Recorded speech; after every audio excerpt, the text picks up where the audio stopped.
भ्रष्टाचार के जितने आरोप कांग्रेस पर हैं, वैसे ही आरोप आम आदमी पार्टी पर भी लगे हैं। कोशिश दोनों पार्टियों के एक साथ मिलकर बीजेपी के खिलाफ किलेबंदी करने की है।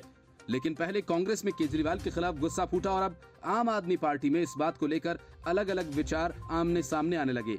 असल में पीछे वही भ्रष्टाचार है जिसके दाग पुराने हैं, तो केजरीवाल की पार्टी के दाग नए और ताजे हैं। और हिचक दोनों तरफ है कि विपक्षी एकता के नाम पर दोनों पार्टियां एक साथ एक मंच पर आएं या नहीं। पार्टी के नेता गोपाल राय विपक्षी एकता में शामिल होने के लिए बेचैन हैं, तो संदीप पाठक अकेले चुनाव में जाना चाहते हैं। 2024 लोकसभा चुनाव में आम आदमी पार्टी अकेले चुनाव लड़ेगी या फिर मोदी के खिलाफ संभावित महागठबंधन का हिस्सा बनेगी, इसको लेकर कंफ्यूजन कायम है।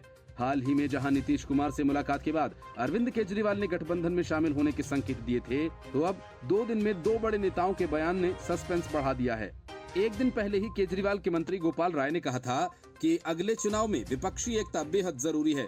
अब संदीप पाठक ने कहा कि उनकी पार्टी अकेले ही चुनाव लड़ेगी। आम आदमी पार्टी के विस्तार योजनाओं को अंजाम देने में जुटे संदीप पाठक ने कहा कि उनकी पार्टी राष्ट्रीय मुद्दों पर विपक्ष के साथ है, लेकिन चुनाव में अकेले ही उतरने की योजना है। पाठक ने गोवा में कहा कि उनकी पार्टी राज्य के दोनों सीटों समेत अगला आम चुनाव अकेले लड़ेगी। अरविंद केजरीवाल को प्रधानमंत्री पद के लिए बतौर उम्मीदवार पेश किए जाने के संबंध में उन्होंने कहा कि देश को तय करने दीजिए कि प्रधानमंत्री किसे बनाना चाहिए। हम ऐसी बातों से पहले प्रधानमंत्री पद के लिए उम्मीदवार की घोषणा में विश्वास नहीं करते हैं। पाठक ने कहा कि राष्ट्रहित के मुद्दों पर आप समान विचारधारा वाली पार्टियों के साथ रहेगी। उन्होंने कहा कि लेकिन चुनाव अलग बात है। गोपाल राय ने एक दिन पहले ही चुनाव से पहले महागठबंधन को जरूरी बताया। उन्होंने कहा कि देश और लोकतंत्र को बचाने के लिए समान विचारधारा वाले दलों के बीच चुनाव पूर्व गठबंधन जरूरी है। उन्होंने ये भी कहा कि अगर विपक्ष अब एकजुट नहीं हुआ तो आने वाली पीढ़ी के लिए गंभीर संकट खड़ा हो जाएगा। राय ने कहा, जो दल अब भी भाजपा के खिलाफ संभावित संयुक्त मोर्चे के नेता बनने, नेतृत्व करने के बारे में सोच रहे हैं, वे स्थिति की गंभीरता को बिल्कुल भी समझ नहीं पाए हैं। राय ने कहा कि कांग्रेस, आम आदमी पार्टी, समाजवादी पार्टी, वाम दल वर्तमान स्थिति को देखते हुए छोटे दल हैं। 2024 के चुनाव की तुलना पारंपरिक चुनाव से नहीं की जा सकती।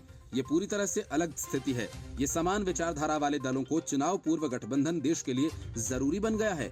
मुझे लगता है कि अगर हमने एक साथ आकर इस समस्या का समाधान नहीं किया तो इससे आने वाली पीढ़ी के लिए गंभीर संकट खड़ा हो जाएगा। संदीप पाठक और गोपाल राय के विरोधाभासी बयान सामने आने के बाद सवाल उठ खड़ा हुआ है कि क्या केजरीवाल की पार्टी इस मुद्दे पर एक राय नहीं है। संदीप पाठक ने गठबंधन से ऐसे समय पर इनकार किया जब कांग्रेस समान विचारधारा वाले कई दलों को भाजपा के खिलाफ एक साथ लाने की कोशिश कर रही है। कांग्रेस अध्यक्ष मल्लिकार्जुन खड़गे ने 15 अप्रैल को दिल्ली के मुख्यमंत्री अरविंद केजरीवाल को भी फोन किया था और 2024 के आम चुनाव से पहले विपक्षी दलों को भाजपा के खिलाफ एकजुट होने की आवश्यकता पर जोर दिया था। The Report, News of India।